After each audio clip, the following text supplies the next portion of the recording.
Welcome to Northern VC Narratives on location. Today, we have an amazing person, artist, and designer with us that is going to share her passion and why she does it.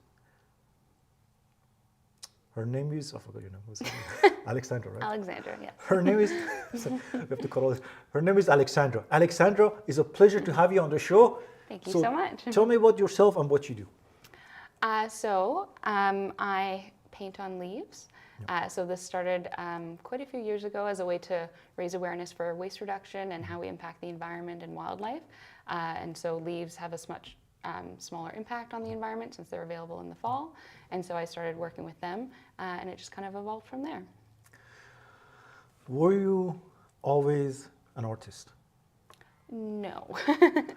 No. I kind of just started experimenting on my own and it kind of evolved from there. But I have a background in environmental science and then before that I was working in the package industry. Package industry. So I guess graphic design, right? Well, it was actual structural design with corrugate.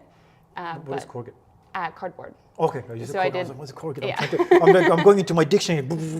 Corrugate. Error. Yeah. Yeah, but so structural design of packaging boxes, pallet designs, everything like that. Okay, good.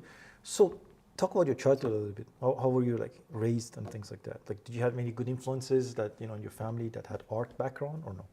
I definitely had some family members that did a little bit of art, more kind of. I remember a lot of drawing and painting as an activity as a kid, and then I had lots of family members that had a lot of great artwork in their homes that I would kind of look at, and I think were an influence.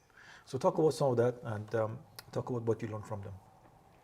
I think just learning how to maybe draw and looking at lines a bit differently, and then art in high school was definitely one of my favorite subjects. And then I was kind of torn after high school to go whether a science or design kind of route, and I ended up going into package design, which I ended not so much in the graphic side, but the structural side. And then I eventually went back to school and pursued science after that. So when you say structural, like so you build stuff out of cardboard, right? Yes. What is the process? Like, how does it work? So we would start, usually it's a brand asking for a package for their product. And so we would get dimensions and where it's supposed to fit in the store, and the space and the price point kind of decides the part of the sizing. And so it's kind of like we'll make a flat lay design and then designing how it folds up. And then you have to take into account how it's manufactured as well. So the type of machinery and will depend. So if it's corrugate, it depends on the product and where it's being manufactured, but you can have different types of corrugate and you can have like paper boards too. So let's talk about different kinds, because nobody knows this subject. I never heard about this. So talk about what are the different types that you work with? What are the qualities? Is that like, I don't know. It's been quite a while. So different types you would have, there's different types, like thicknesses of corrugate or cardboard, and then there's different thicknesses of paperboard as well. So your, cosmetics or small boxes are usually in a thin paperboard, and then you can have bigger items that need more protection will be in thicker grades of cardboard or corrugate. So what do you use each for what? So the thinner ones, what do you use it for? The thicker ones, and then I guess, is there anything in between or? Yeah, the thinner ones would be, I guess, more your packaging around the product itself, and then the thicker ones are can be more for protection, or if it's a heavier item. So you might have, say, a small item in a paperboard, and then if you have multiple in a bigger corrugate, or you'll have a pallet design would be thicker grades of cardboard or corrugate. So what are some of your favorite projects that you work on using that? I had done, I worked for a company that did a lot of like cleaning products and just some cosmetic brands, and then I eventually worked for a toy company, and so that was a lot of fun doing different types of packaging. So what kind of toys are we talking about here? Different, kids' toys, obviously. Lots of creative ones, lots of more technology-based ones, I guess. Okay, good. So, what were some of your childhood dreams when you were small? Like, what were some of the things you were thinking about? Because usually kids, they have an idea what they want to do when they get old. I wanted to be an astronaut, but what happened? Then I started physics, and then I started science. Then I said, you know what? I don't think that's gonna work. So then I decided to be a pilot. Then I look, they wanted more physics and things like that. I'm like, you know what, just I settled down for a even better film directing. That's a good one. So what were some of your childhood, dreams and things that you wanted to do, like? I think I don't recall, when I was super young, but I know as I was approaching graduating high school, I was really interested in the arts, and I had gone to a couple years in arts high school, and so I was a dance major and a fashion design dance major. minor at Dance the time. major. Yeah. That's what we're talking about here. More, I guess, formal, like so ballet, jazz, modern. Yeah. Ballet is very difficult. Did you get how far did you go? I know there's like all these levels. I had a couple of friends that are ballerinas, right? So, and then they... Not that far. I did just 2 years, at the high school, and so we had, I guess it would be one ballet class a week for those 2 years. Mm-hmm. How was the experience in the ballet class? It was lots of fun. The toe thing, right? That's the most difficult thing, right? We didn't do any point. Oh, okay, good. Yeah. I heard stories. I heard horror stories from the point. So tough on the nails, right? Mm-hmm. Some people get split on the nails on the toes. Oh yeah, I can imagine. Right. So okay, so you did that. Then you had what? Then what was the other one? So fashion design. I was really interested in. Yeah. So I did. They had a course for that, so it was kind of arts related, and then they also had sewing classes as well. So I did that while I was there, and so that was of interest. But then I decided to pursue. I did a general design course at a college, and then that's when I went into package design. But then seeing kind of the background of consumerism and how much waste is involved in just getting the product to the point that it can be at the stores versus even afterwards, that's when I started my artwork, and then I eventually went back to school for environmental sciences. Okay, let's talk about your fashion design. You know what, to be funny, it's funny, when I lived in Vancouver, I was very interested in fashion design. Actually, I went to Queensland College, they had a fashion design. So I wanted to start it, but it's a long story, it never happened. I love designing, right? Because design art, all of them is almost the same, right? You just take the same principle and you multiply it in other things, right? So what were some of the things you designed? What were some of your experiences designing? And did you have like a fashion show? No. It was, the course itself was called, I think, Fashion Arts. Yeah. And so we did, different, I think we had kind of the arts history, so fashion history, we went through some of that. Yeah. And then we'd have different projects geared to, I think, different types of textiles and learning that. And then same with the sewing class, was learning different types of textiles and how to work with them. So what are some things you designed when you were doing your fashion classes? Did you design anything? Or? It's quite a long time ago. Oh, seriously? Yeah. Okay. Well, I remember everything to do with design. So anyway, let's talk about, so you went from the design into science. Mm-hmm. So talk about that. What happened from there? Because you're an artist, right? You like design, and then now you're going to sciences. So let's talk about that a little bit. Mm-hmm. Well, I didn't have like a huge emphasis on art at that time. No. I did kind of more corrugate, and I guess it was a lot more technical. Yeah. And then kind of seeing that backside of consumerism, that's when I want to kind of find a way to raise awareness for waste reduction. And so I started experimenting with leaves, and then as I was learning, which leaf came from which tree, and learning more about trees and forest ecology, that's when I actually volunteered at a few events, like tree planting events, and where I was living at the time, and then talking to some different ecologists, they kind of pointed me to different schools and colleges, and that's when I decided to go back to school for a forest technician program. Yeah. And then once I got into that, I decided to do the transfer to university to get my degree. Okay, let's talk about why did you want to take that course? What was the reason behind it? Let's talk about that, because I think there's a story there. From talking to other people, the school that I chose was pretty well known for their hands-on skills, and I really wanted that application, kind of focusing less on the theory and more on what I can actually do, and being more hands-on with kind of my technical background already. That seemed like a better fit for me. Why this program though? What was the reason behind it? See, everybody goes to a different field, right, to do something. For example, like we even need to film it because we want to make a difference, right? So why did you take that program?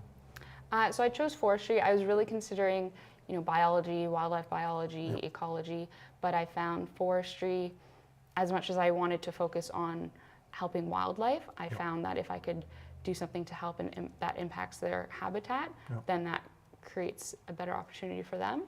So by working with habitat, it kind of also can have a positive impact on wildlife as well. So I kind of chose that route.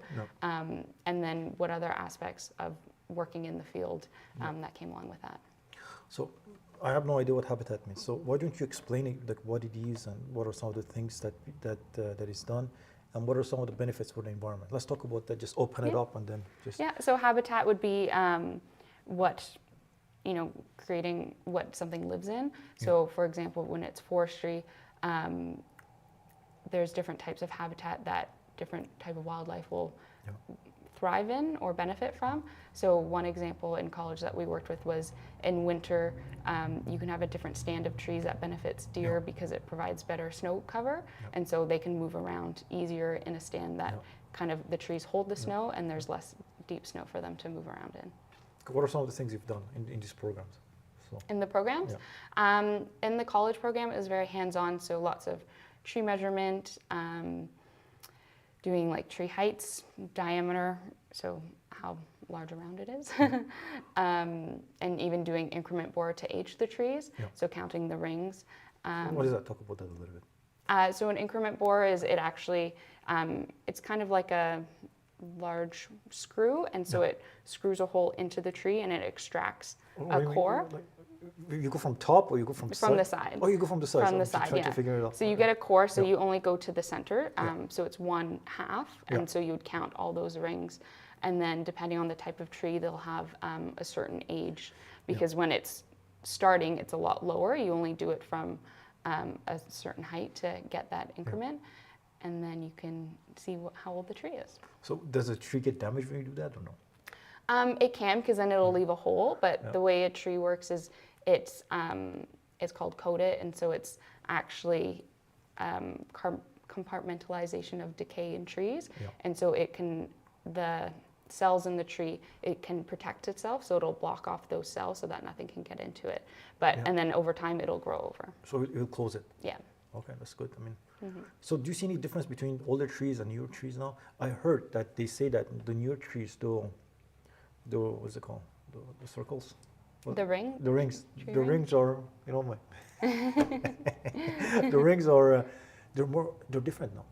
Like they're getting more, there's more space between them than the other one. The other ones were tighter rings. Do you know anything about that? Or? So it really depends on the type of tree and the type of environment it's growing in. So different trees like different amounts of sunlight and different amounts of spacing. And so generally if a tree has, if it has more space and more sunlight, it can get larger tree rings when it's starting off to grow. So it's each year it's putting on more growth. And then sometimes over time as they get older, they won't put on as much growth in those years. So then that's when you'll see that the rings are closer together. Okay, so what are some other things you've done in the program? So you said habitat, right? So what do you do? You change the habitat for the animals, or do you make sure it's okay? What are some of the processes of this whole thing that you do? It's a very complex let's subject. Talk about it. Let's talk, because I want to get into it, and then we move to the art and stuff like that. Because I'm very interested in this subject, right? And it's your passion, right? So let's talk about it. Just open it up for me, so people can understand. Because not a lot of people know about these kind of things and the environment effects and whatnot, right? Just go all out. I'm all ears. Well, as far as forestry is concerned, there's definitely in our forest there's different stages of forest, I guess. So you can have like primary, and a lot of it is stages of disturbance. So after, say, when a fire comes through, you might have different species that come up first that are kind of often called pioneer species, and then you'll have. What does that mean? What is it? See, I don't know anything about this subject. Primary forest, and then you said primary species, right? So pioneer species. Pioneers. So when you have like an opened area, so if a fire had just come through, you'll have certain species that will kind of get there and establish first, and so they can have a different impact on the soils and the vegetation. And so, for example, aspen or poplar species are ones that often come out first, and so they can grow up faster and provide shade for other species that will start to develop later on. get more deep into it. I'm here to learn. I want to get some learning going in here because it's very good for people to learn also, right? So Yeah. So talk about the whole forest thing, just a little bit, just the whole process, and then to habitat. I know you say it's complex. Open it up. We have time, right? So well, each of those stages from kind of like that first stage of pioneer species to when you'll get to a mature forest, different animals will benefit in those different stages as well. And so when you have more openings, you'll have larger mammals can go through, so deer, moose species, things like that. And then as the forest matures, it provides them different benefits at different times. And so you might have a more mature forest will have different levels of debris and forest, so from the ground level upwards as things fall over and start decaying over time, and so they can offer different benefits to smaller mammals, so you'll have more cover and things like that. Okay. So you design these things, right? Or no, that's just what you study? Pardon? This is what you studied, right? Yeah, it's part of what I've studied in forestry. So you said so you went in this because of the environment, right? That was so let's talk about that a little bit. The environment and what's going on and things like that. Let's talk a little bit. See, I want to learn, right? So you can talk as much as you want. We're just trying to get as much information as possible.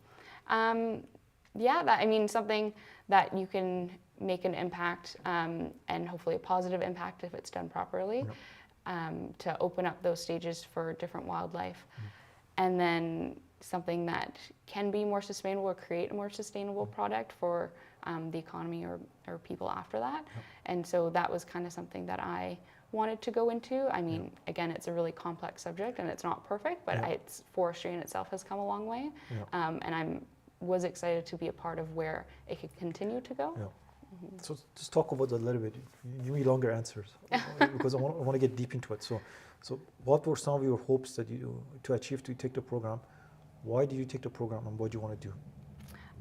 Talk about the whole thing. We don't just as long as you want.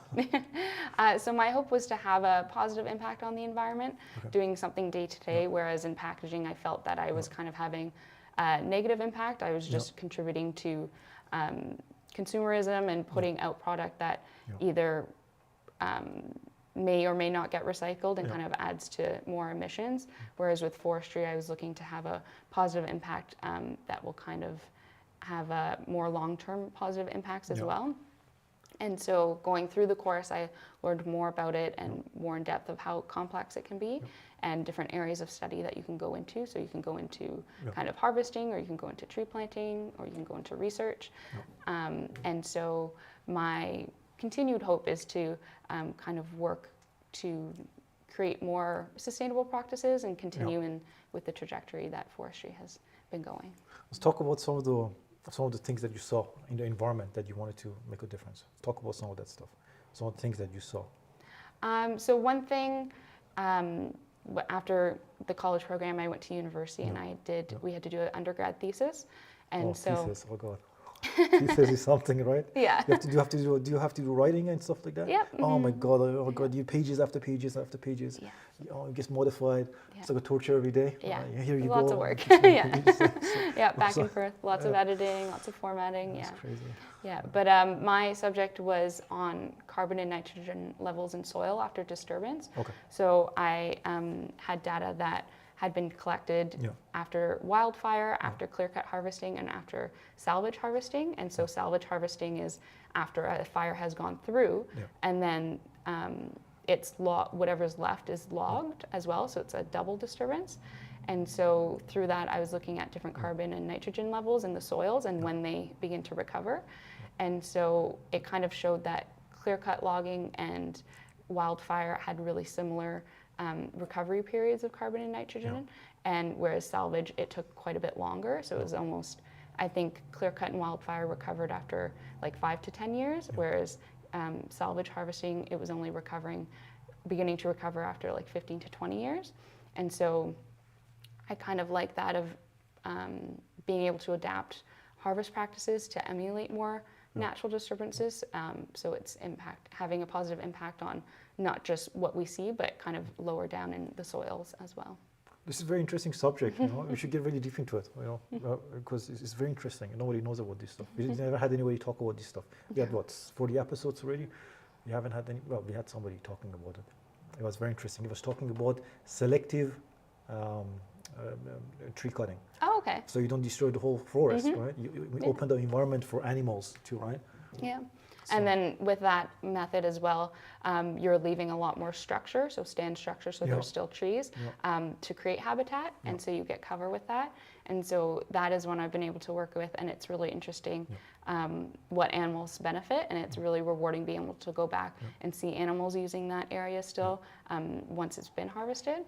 And so one of the things I highlight are species at risk in my paintings, and that's a method of harvest. Not that that would ever occur if there are species at risk in that area, but to kind of retain more habitat on the landscape after harvest. Well, we're going to go deeper in the subject. So before we get into this, talk about when was the first time you painted? No, you want to have a better idea.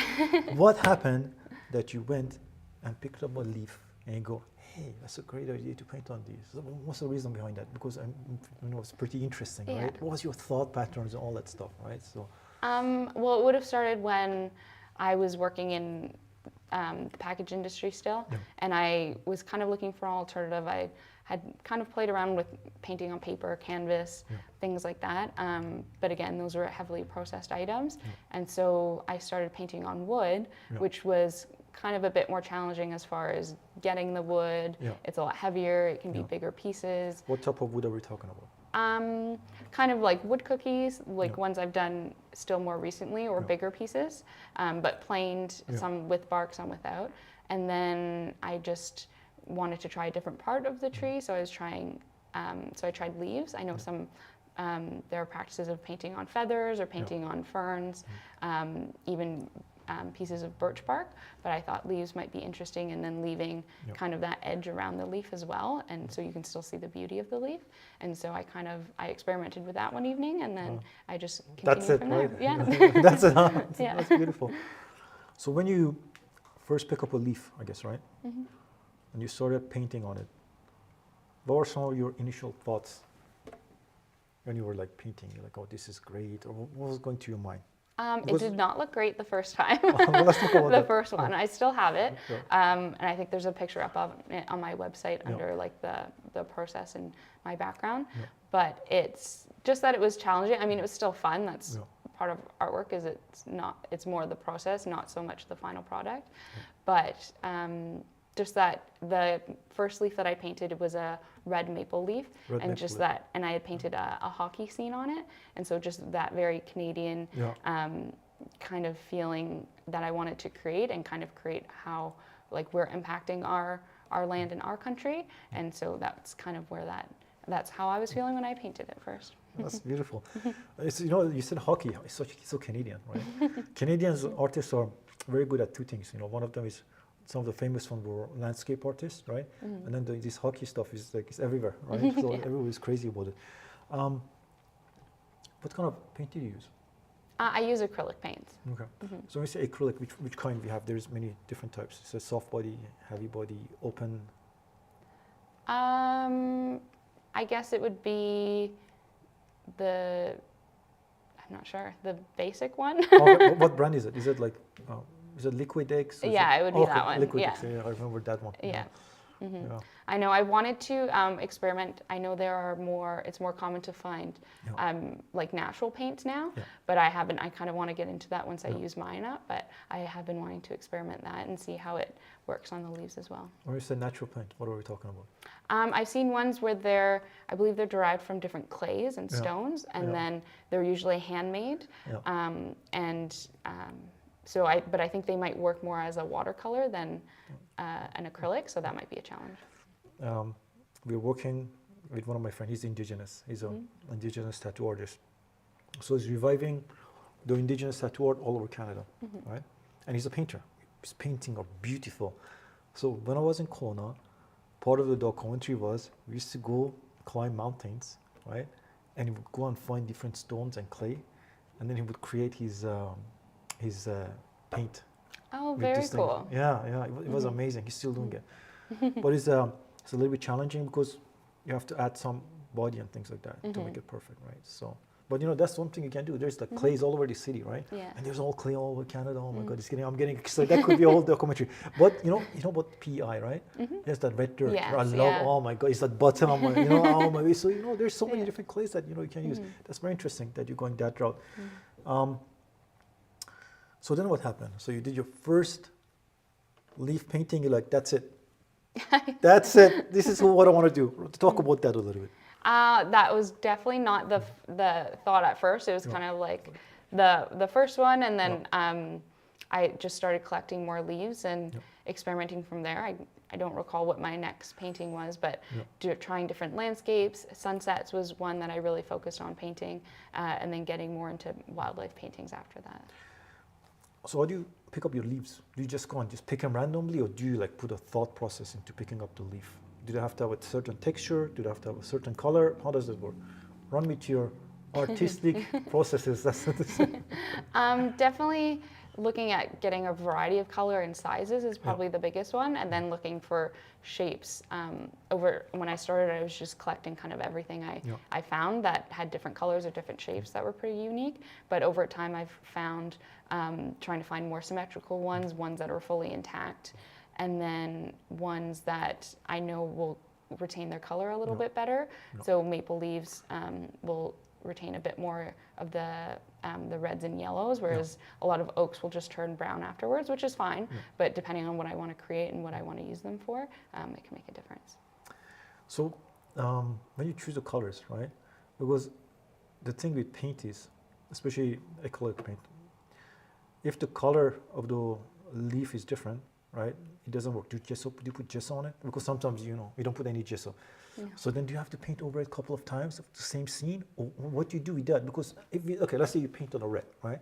Your blue, it's not gonna work as good. That is gonna work on a different color, right? So if you have a green leaf, it's different. If you have a brown leaf, it's different. Any leaves is different, right? Especially reds are one of the toughest colors. No matter what you put on it, it pops out, right? So what do you do with that? I haven't put that much thought into it. I usually just paint them, but I find there is a color that's not coming through as much. I'll usually add more white and then go over it again and try to kind of create a thicker paint. So then my color comes through. And then I might go through towards the end and add like highlights to the painting itself to get the colors that I want to come through. Okay. So before you paint, everybody's different. What is your processes? Some people like to meditate before painting. Some people put some nice music on. Some people drink wine. What is your processes?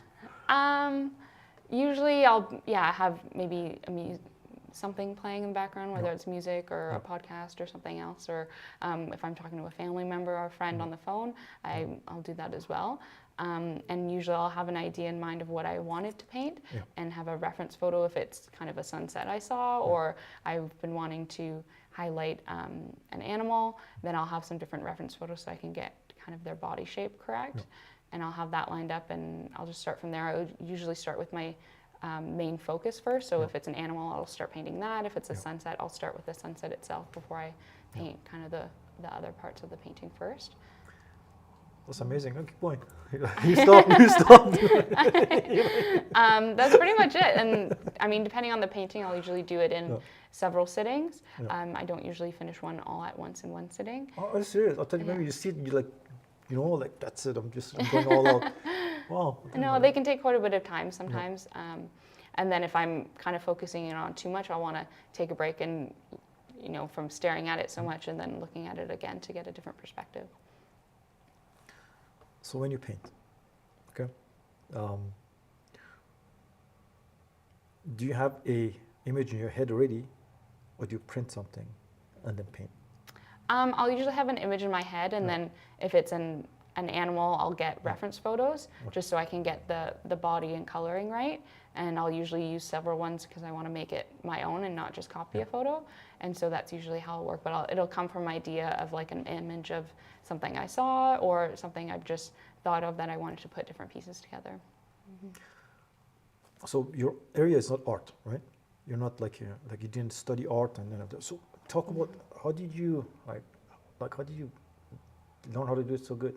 Because people haven't seen your art. You know, this is like literally you go to art school. People cannot do stuff like that, right? Yeah. So how did you get so good? Right? Just practice, I guess. My first one wasn't that great, and then just over time, it's my own style has evolved, I think, and it went from there. In terms of color mixing, how do you mix the colors? Because that's that's one of the most toughest thing, right? Color, shading, all that stuff, right? How do you do that?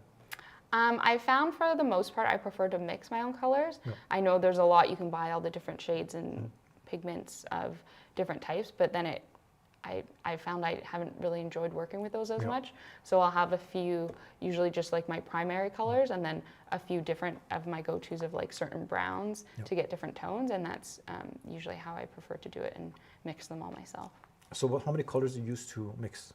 Do you use the primary colors? What do you use? There's so many. Mostly just the primary colors, and so I might have, I think I have 2 different tones of blue, but I stick to the one, and a green I find that one's a bit more challenging to work with, and then I'll have a brown, and then everything else I generally mix myself.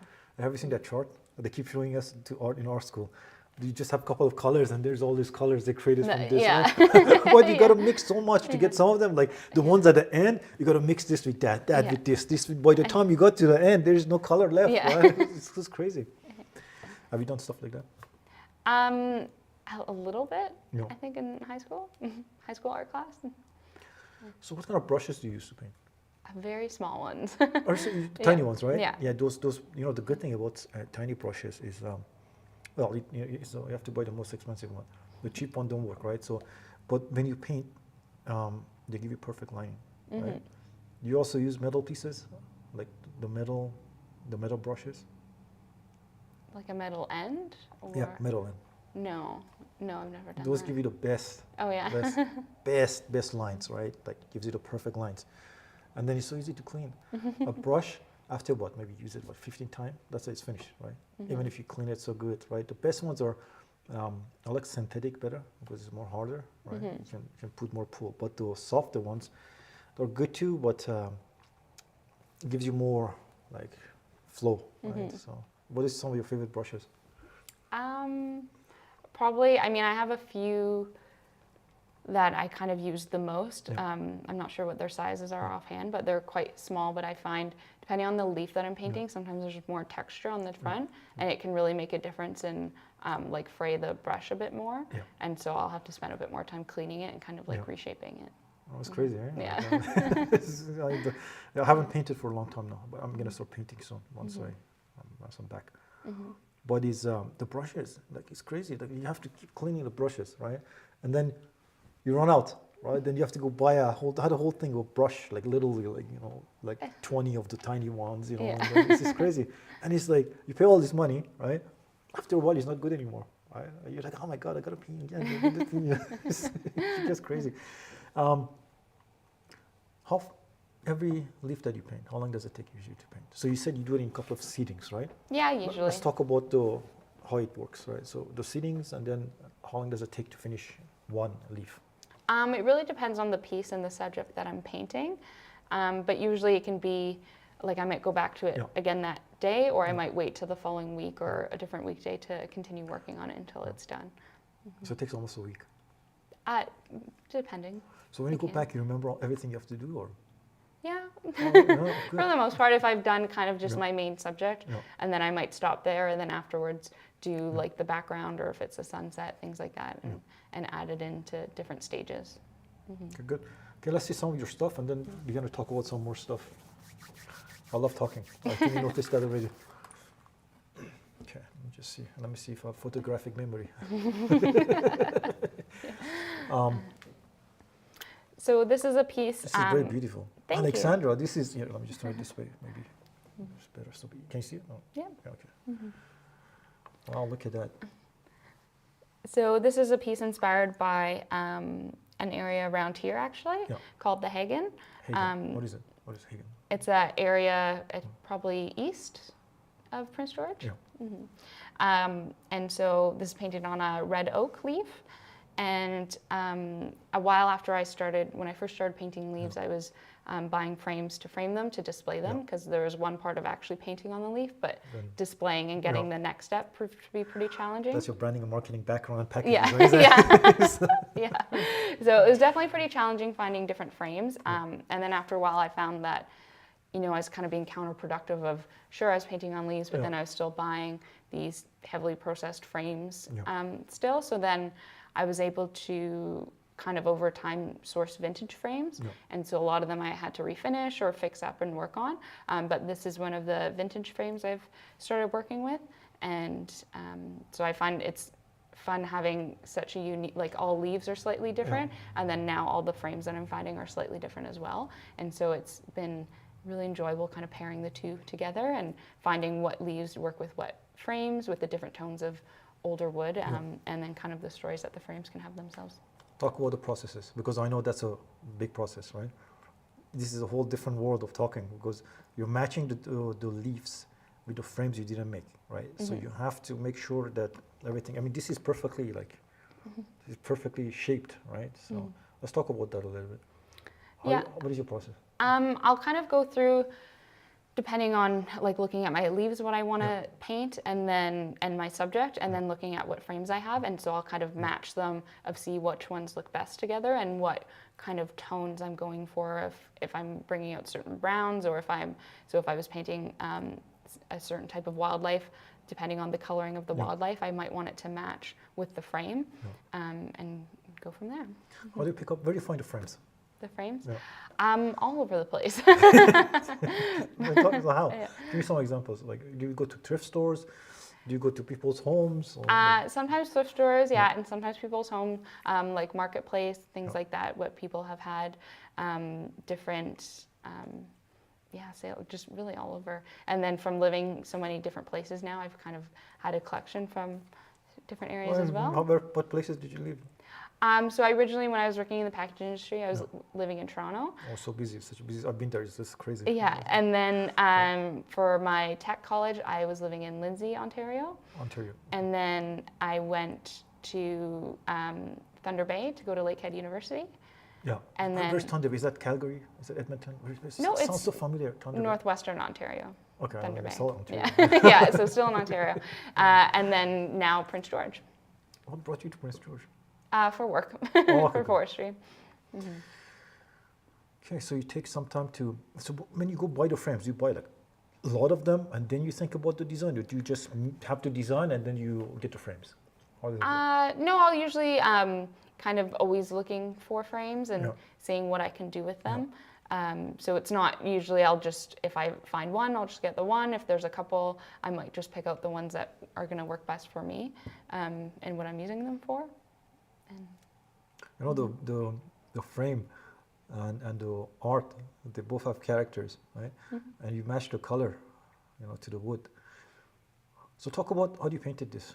Let's talk about your processes, right? So you got, and also how the heck did you have a binding box around it almost, right? So you got the blues. How do you painted this? Like, what is the process of this? So I'll usually I would have started with the sunset background, and then putting in the mountains kind of around the same time. And so, working in with the sunset and the sky and then the mountains, and then I would have painted the trees last. Okay, good. Some people, they start from top to bottom, some start from bottom to top, right? But so you start from the center, most of these, right? Usually, yeah. Okay, so you're okay. That gives me a, and then the trees, like, were the trees the last piece? Yes, yeah. The trees would have gone on last, and then I might have gone back to add in different highlights or adding more in with the sky and different coloring. But the trees would have been, for the most part, the last part of the painting. That is amazing.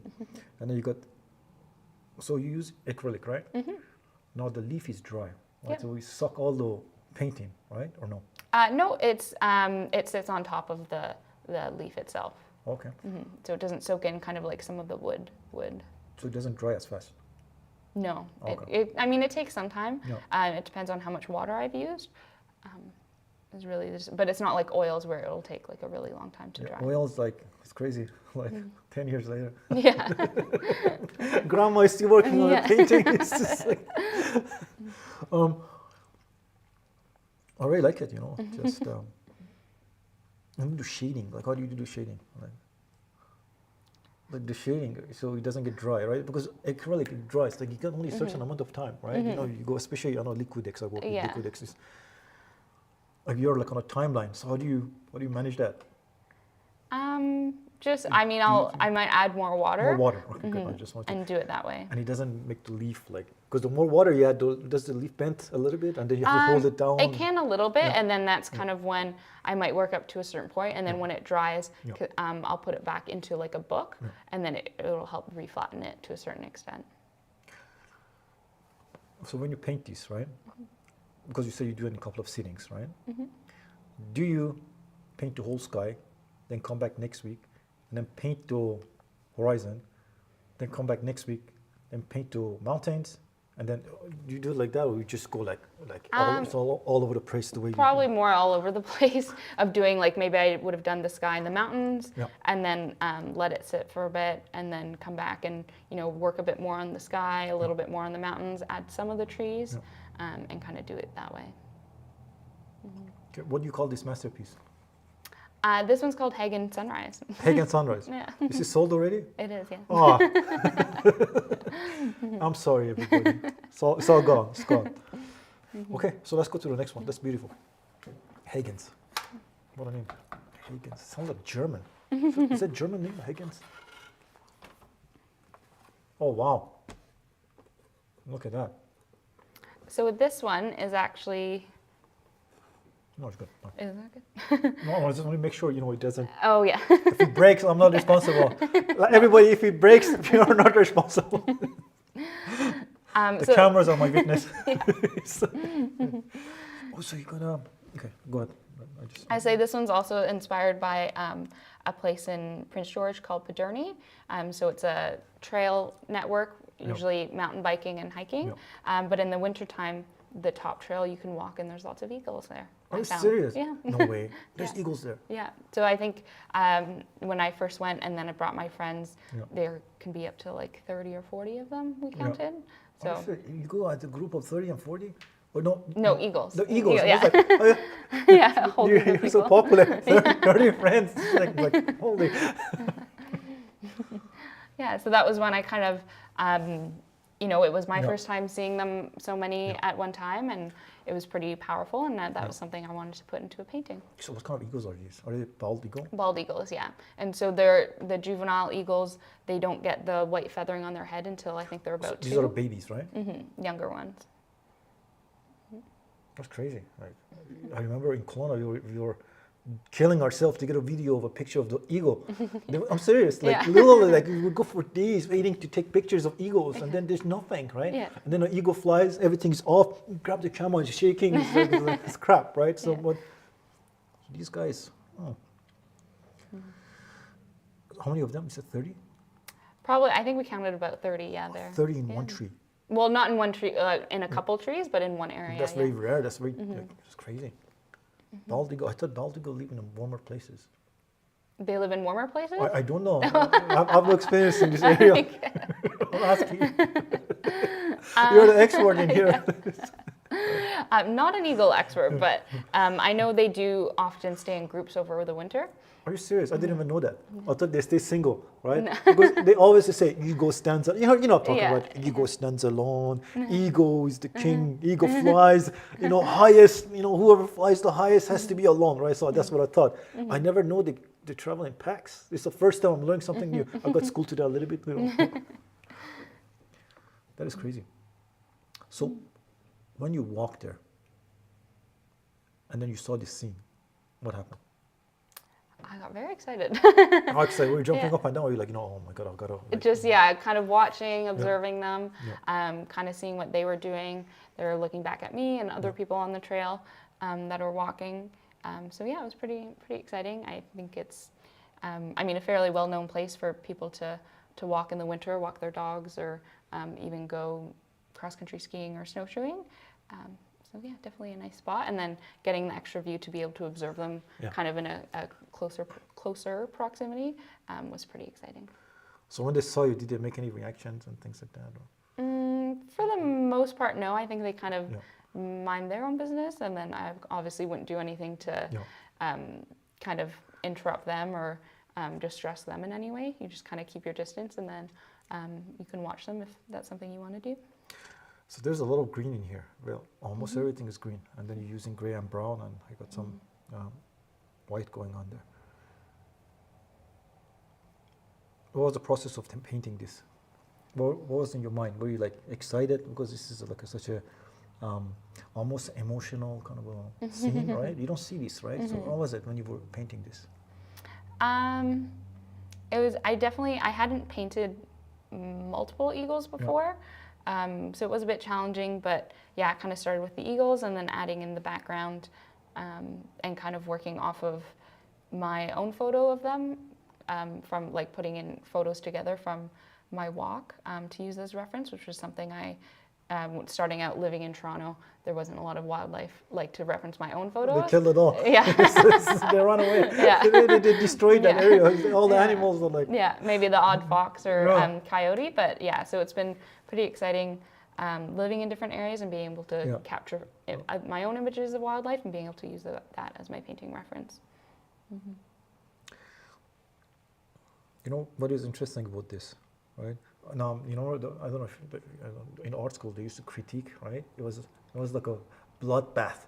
People would critique, like it was crazy. I'm totally fine. I love critiques, right? But it was crazy. Remember, so they put your stuff on the wall, and everybody comes around, and everybody has an opinion. And these opinions sometimes depends how many coffee that day people had, right? It would change based on people feel. But you know, the tree. I noticed that the tree is actually following the stem, the main stem of the leaf, right? That is very interesting. Right? That's intentional, I guess, right? Yeah, I wanted to do that. It usually kind of, because it's not perfectly flat, so that'll kind of add a bit of a dimension to it, and wanting it to be in the center of the painting itself, and then the center of the leaf. That's beautiful. Mm-hmm. Yeah, I try to, when I can, incorporate something, a part of the leaf into the painting. So some of the sunsets I've done, depending on the coloring of the leaf, I might add it as a color of the sunset itself. So if it was kind of more yellow, that would be kind of the start of the yellow part of the sunset, and then going into the coloring. I'm just, I'm very, I love art, right? I'm just like, it's crazy. I love the shadows. Everything is perfect. You got a little bit of like, light spots and things like that. Thank you. And this one too, matching it with the frame, because there's kind of some speckling in the leaf itself of different browns. I kind of wanted to add it since there's more of a textured color in the frame. Yeah, matching the color, right? Why there's 5? Is the number has something? Or because you have 3 adult eagles, and then you have, I guess, 2 young ones? Yeah, right. It was just kind of going through my photos. That's the ones that I wanted to place together with the angles, and sometimes I don't want them to be perfectly symmetrical, and kind of having that odd number and the way that they were placed with the way the leaf worked as well. So no significance to the number 5. Okay, good. That's beautiful. Let's move to the next masterpiece.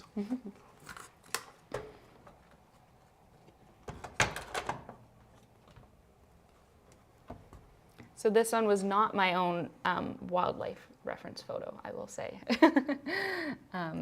This is one I found online, but it was pretty exciting. The first time I had seen a bighorn sheep was driving when I originally drove from Ontario to BC. You drove from Ontario to BC? Yeah. You're a rebel. I drove all over Canada, but not like that. How long did it take you to get here? A while, a couple of days. Yeah. You drove for a couple of days? Yeah. You stuck in the car?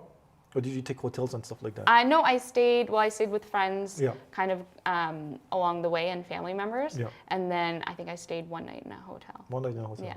Do you have family members all over Canada? Not all over Canada. Are you like one of those big families, No, not all over Canada. I did have family in Alberta, though. So I was able to stay just before I made it here. But I was able to see my first bighorn sheep. I think it was just east of Jasper. They were like on the highway. And so that was pretty exciting to see them. This is very delicate. I mean, this is very detailed. This is like, There's a lot of things that went into this. Thank you. Let's talk about it. Talk about it. Let the art. Hey, host, let the artist speak. So this was one I hadn't painted. I've done kind of like the eagles, and I've done probably the more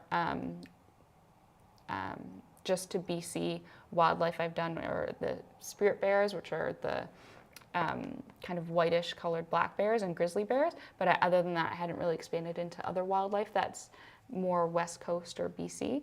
And so these were ones that I had been wanting to do for a while. And so I finally got around to painting them with the mountains. Because of the nature of the leaf, it must have been very tricky to lay the paint down, no?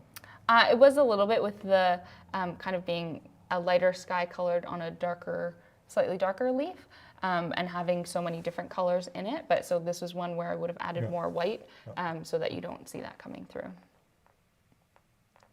This is amazing. So how long did this take you to finish?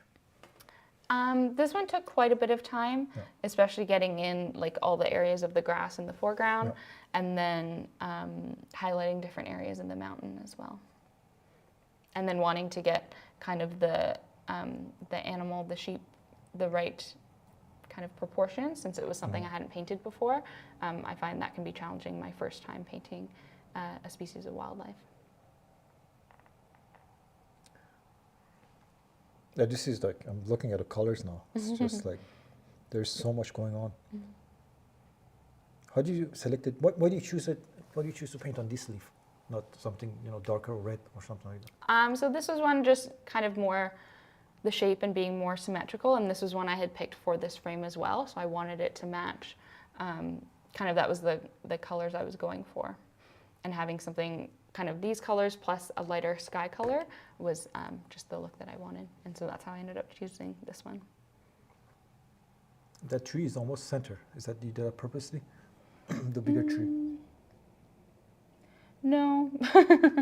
I guess I could have centered it more to match with like the vein of the leaf itself, but that was just kind of going as I was going along painting all of them where it landed.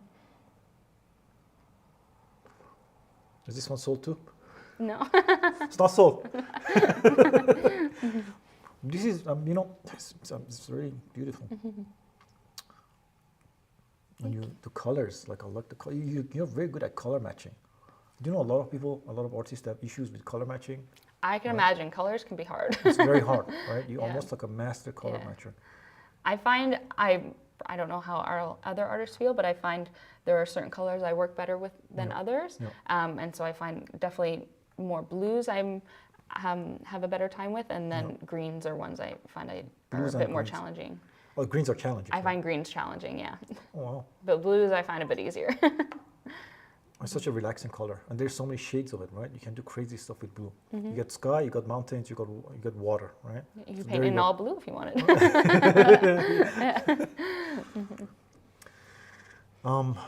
I forgot. I was going to ask you some more questions. Like, I don't know how the heck you did that. Like you separated the brown between the brown, right? So that can be a challenge. What's your favorite color? My favorite color probably blues or purples are my blues favorite. And purples. Yeah. Why purple? I don't know. I feel like I'm a purple person. You're a purple person. You heard that song, if I was blue, I would die. If I was blue, was it blue or green? You know what I'm talking about, right? There's this old song, I'm not sure. If I was blue, I would die. Blue, something like that. Maybe it was some other color, I don't remember. Okay, that's amazing. Okay, let's put this away and then I have one more. Oh, you have one more? Oh, God, I just cannot wait. I'm so excited. I was hoping you paint here for us a little bit today. But you didn't want to share your secrets with us. You didn't want everyone. Oh, wow. This is just a smaller one, but this is my favorite. Oh my God. So blues and purples being my favorite, they're definitely one of my favorite beautiful. colors to work with too. Yeah, this reminds me of some memories actually. This is crazy. You got to talk about this. Talk about this masterpiece. Is this sold already? No. Okay. No. But this one, I don't know, kind of. After first painting the hockey piece on my first leaf, I definitely gravitated to painting more sunsets, and then eventually kind of getting more into night skies as well. But this is something that I really enjoy painting. I know when I was living in the city in Toronto, kind of, just the maybe the environment of it being so much more fast-paced and a lot less kind of nature around. I found watching sunsets was something definitely calming in the evenings, or the sunrise kind of made a good start to my day. And so that's something I kind of always go back to painting and enjoy painting the most are sunsets and sunrises.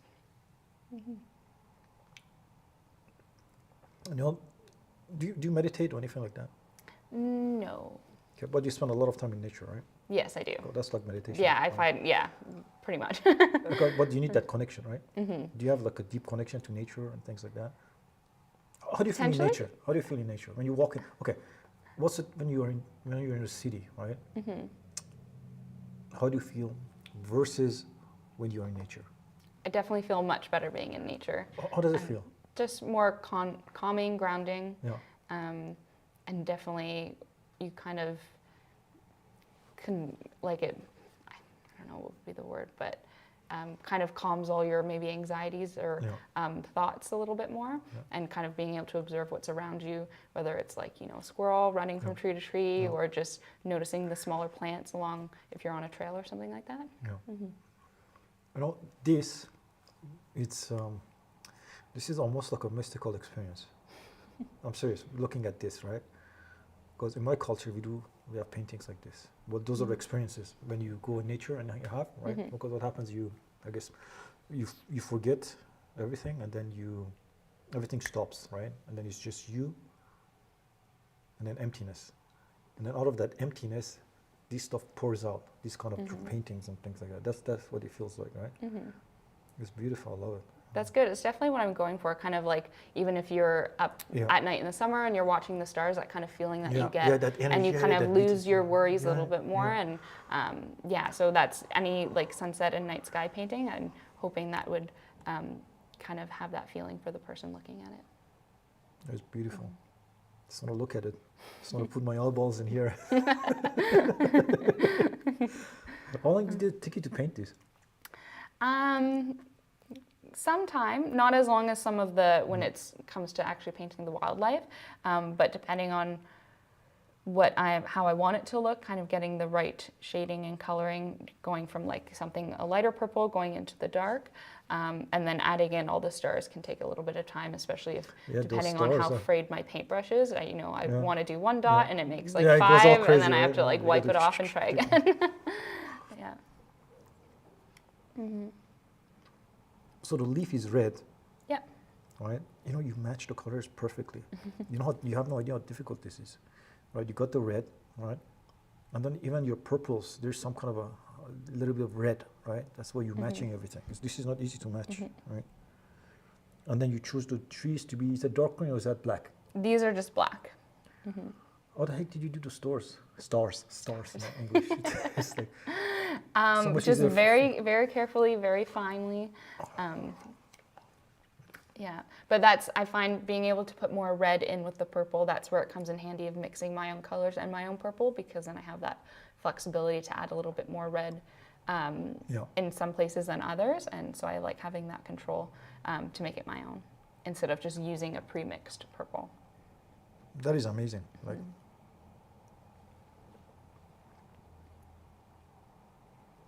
did you use needles in here? No. I'm trying, like it's like the dots are so tiny. Like I need do you have a magnifying glass here?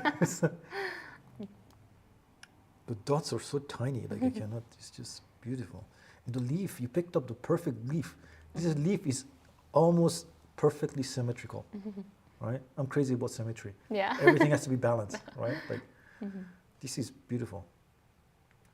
Even the tree, right, the line, the gap is right in the tree, in between the tree. So you don't get like, so everything is balanced. 1, 2, 3, 4, 5, 6, 7, 8. 1, 2, 3, 4, 5, 6, 7, 8, 9, 10. Did you get that right? You do it. I'm not sure. Do you count the trees when you paint them? No, no.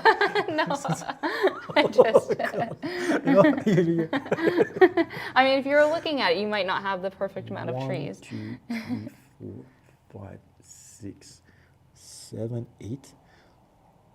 Oh God, I don't know what I did. 1, 2, 3, 4, 5, 6, 7, 8, 9, 10, 11. So not quite symmetrical, but But you see, the thing is, it's not symmetrical, right? But the sizing, they're almost identical. That's why my mind got tricked. Like, oh, she did a symmetrical thing. still balanced, yeah.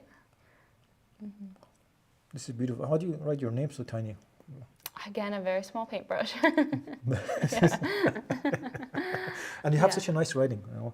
Thank you. It's definitely taken some time. I know my first many pieces, I just did kind of like an A and an L. Yeah. And then I expanded to have my full last name and I'm just still my doing, first initial. I'm still doing the initial. Yeah. Forget about the whole thing. It's Yeah. too difficult.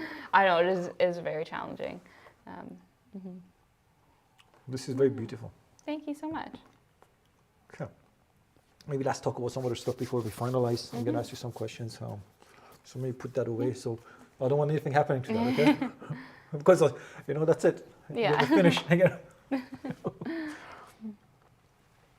So what are some of the challenges that you had to learning all this stuff?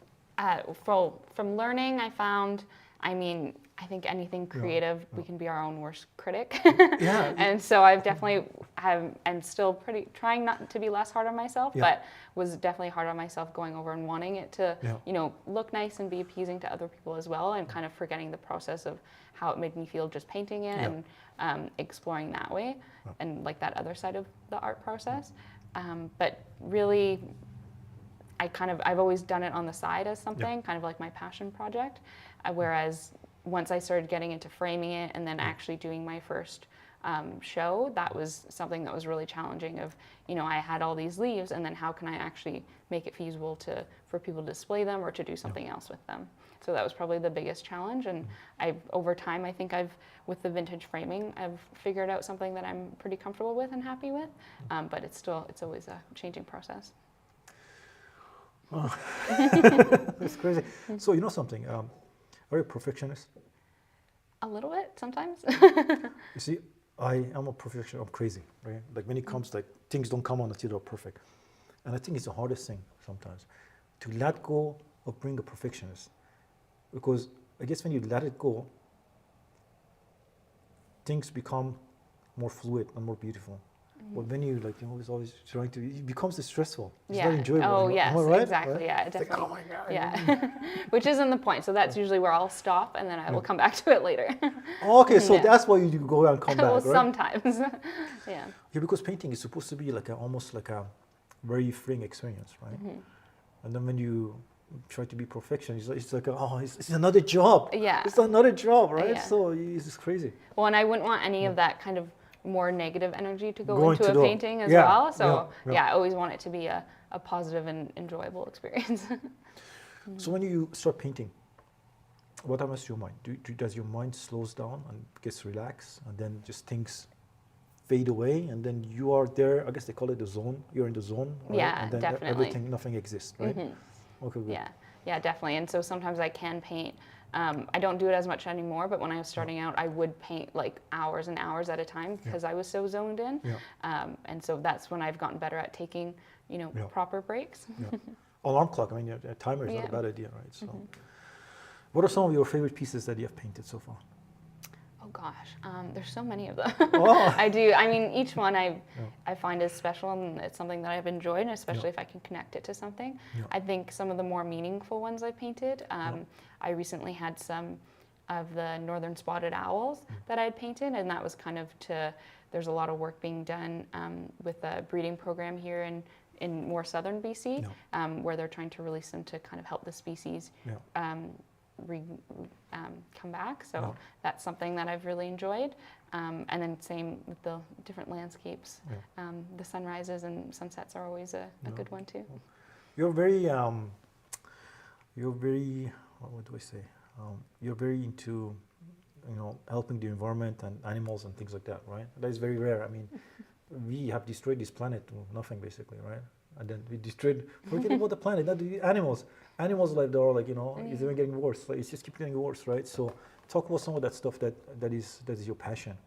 Because you're putting it into your art, right? Yeah, I mean, seeing it from the background, where so many things where we're just used to and not, we only see what's on the shelf and not everything that happened before that. And then even what happens to that packaging or that product afterwards. So that's made a big impact. And kind of getting into these like low waste lifestyles and practices of, buying less or buying what we need, reusing items. And I found, I think from other places I've lived looking around, people got into those practices, but then with COVID having more disposables, I've noticed, I think it's kind of forgotten. So something even like at the show, I noticed lots of people with just like disposable coffee cups, whereas I've done shows before COVID where it was pretty common to have their own like reusable coffee mug.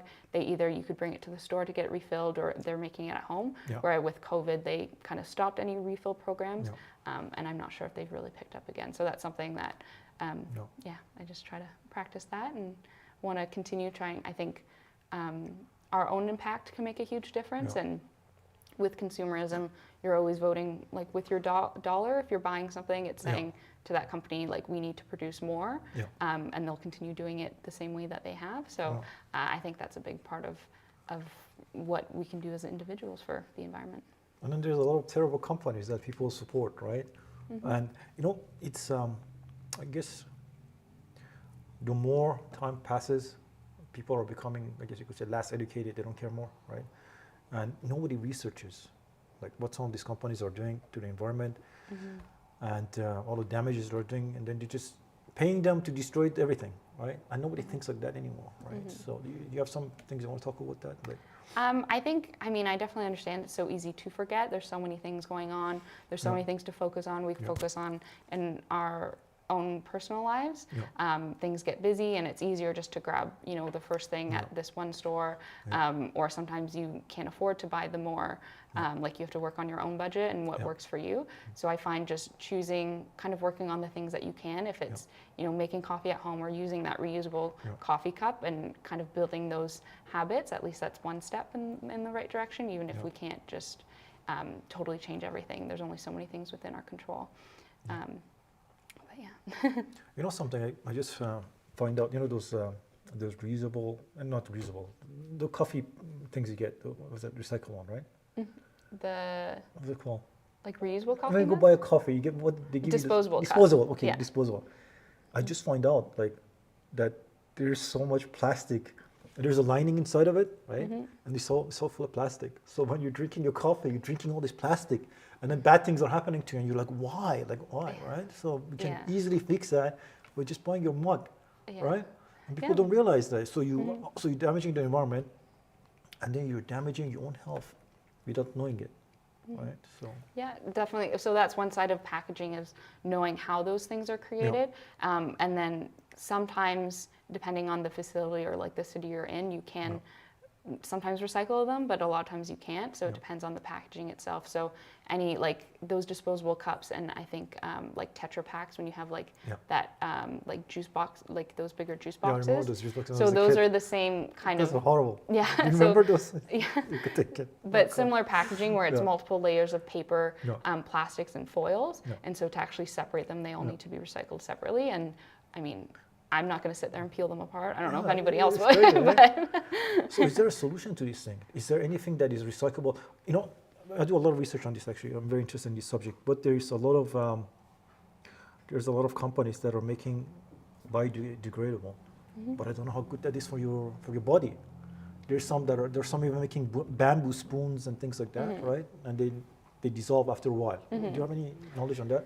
I mean, I don't have too much knowledge about it, just my own kind of personal opinion of, I think if it's something, again, it's great to have something that can be biodegradable, depending on the situation. But if there's something that you can reuse, instead of creating like a new item and adding more, like there's still that process behind it. So it still has to be manufactured, and it has to be transported and like sent out to different stores and packaged. Whereas if you just have something on you that you can reuse, I think that is better. And then being in forestry, it's great that trees grow again and things can be renewed, and it can lower our carbon footprint that way. But I think depending on how it's used, could depend too. Like if you have a tree that takes so many years to grow, would you want it to be only have one use, or something like going into a house that's going to last, you know, decades and decades? So I think a lot of more thought behind that is needed. Good. So do you have a message with your art? Really just, I mean, I hope it speaks to people, and then having the leaves and having those vintage frames, kind of maybe a reminder of our impact on the environment, and then being creative to look for sustainable solutions is kind of the big overall message. Do you have any advice for people? I think just one step at a time, really. It can be overwhelming when you think about our impact and you know, society's impact and all of our, you know, all those voices and worries. So I think just, you know, one step at a time. If it's you want to reduce your impact, or if you're working on artwork, it's just one thing at a time, continuing to practice to make it what you want. What can people do right now, each individual, to reduce the impact? I think maybe just taking an inventory of where they feel like they could improve, and then like I said, just taking one step and choosing one item to work on. So whether it's the like reusing a coffee mug, beginning to do that. If they're going to get coffee, is there somewhere that they will refill, or can they make coffee at home, or choosing a different area, like buying even like dried goods in an area where they can refill versus just packaged products. There's a place here, you know that, right? What's it called? Refillery? I don't know. Respun? I think so. Refill? We're gonna have her here. Maybe. Oh, good. Maybe once I'm back. So, yeah, it's a great store. So I've been to this one, and in my hometown there's one as well, and they have a lot of food items, and they do really well, and they really inspired me. I actually got for the show I had done. I had cut cardboard pieces and stamped them for my business card, because that shows lots of people grab cards, often forget, which is fine. But I kind of wanted to reduce that. So the store in my hometown, I had seen they'd stamp their business cards as well. And so I really liked that idea of being able to reuse something that was going to be recycled anyways, and giving it a little bit more life. That's great. That's a piece of art. You could put your signature on it, that's right? True, yeah. Okay, where can people find you? So they can find me, I have my online store called alcreatives.ca, and then they can find me on social media, Instagram, Facebook, TikTok, under AL Creatives or Alexandra Lalande Creatives. Okay, beautiful. Anything else you want to talk about before we finish the show? I'm not sure, but thank you so much for having me. Thank you very much. We can sing in français. Oh, Anyway, it was a pleasure to have you on, and I wish you the best, and I hope everything gets bigger and better for you. Yeah, thank you so much. I hope that you enjoy this episode and you have learned something valuable from it. But in closing, I'm going to ask you one more question. Why is it important to follow your passion? Oh gosh, why is it important to follow your passion? I think, I don't know. I don't know what else you would do if you're not following your passion. You'll be miserable, right? Yeah. So, okay, beautiful. Okay, thank you very much. Thank you. Have a good one. See you on our next episode.